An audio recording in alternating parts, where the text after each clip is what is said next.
It's the most difficult times or the most difficult places to bring a camera.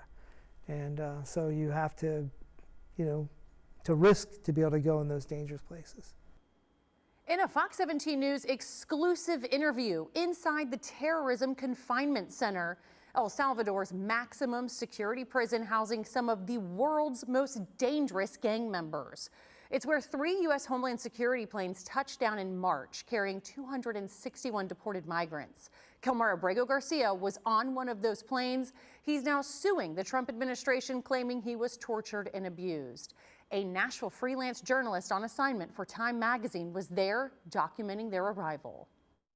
These pictures tell the story bridging the gap that words can't articulate.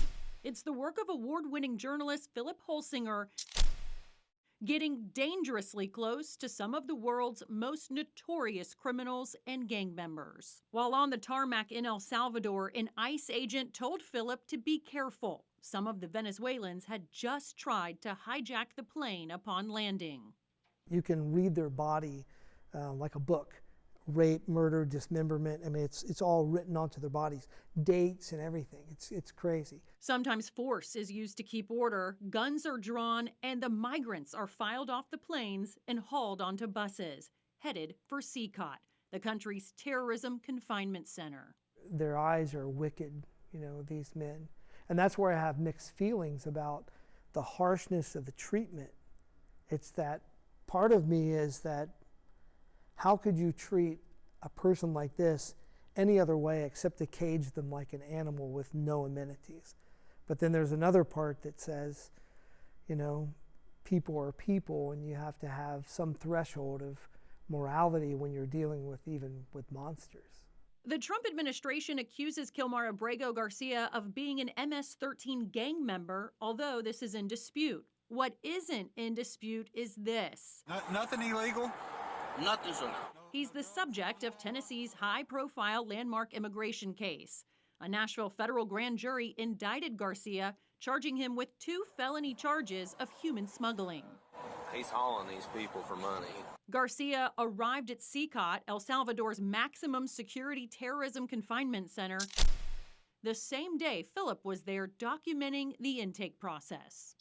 According to Philip, inmates arrived, many sporting designer clothes. They were booked, processed, stripped naked, and given a uniform. Guards shaved their heads and forced 80 men to a cell. No books, no talking, no phone calls, no visitors. They slept on steel plank bunks, no mats, no sheets, no pillows, and sometimes forced to kneel, shackled with their faces to the ground.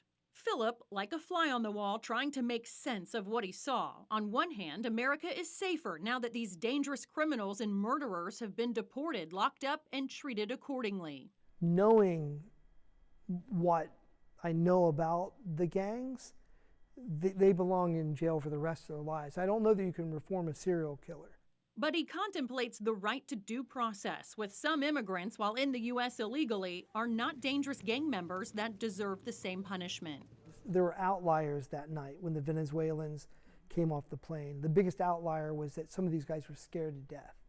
Kilmar Abrego Garcia claims to be one of them. The immigrant living in the U.S. illegally, Abrego Garcia was mistakenly deported to CECOT and eventually returned to Tennessee to stand trial. His lawyers are now claiming prison guards beat and tortured Abrego Garcia during his time in prison. The biggest concern he had was not so much the physical beatings, the malnutrition, it was the psychological torture of the guards telling him, we're going to throw you in the general population, we're going to throw you in with all those gang members, and they're going to tear you limb from limb. That's really what affected him the most. Respect due process! How illegal immigration should be handled has deeply divided the country. What personal rights do these deportees have? Some violent gang members, and where do you draw the line when it comes to keeping America safe? And I'm not saying this as a political statement, but when I look back at my own country and I see, whether you like President Trump or not, it's a man saying, I'm going to go all the way with this. I'm going to push it to the limits. And if you're a criminal, you're not going to be here. You're going to go to jail, or you're going to be sent back home to your country. All right, tonight we want to know what you think. Do you agree with the United States sending undocumented immigrants to a prison in El Salvador? 363 people voting on this tonight. 88.4% say yes. 11.6% say no.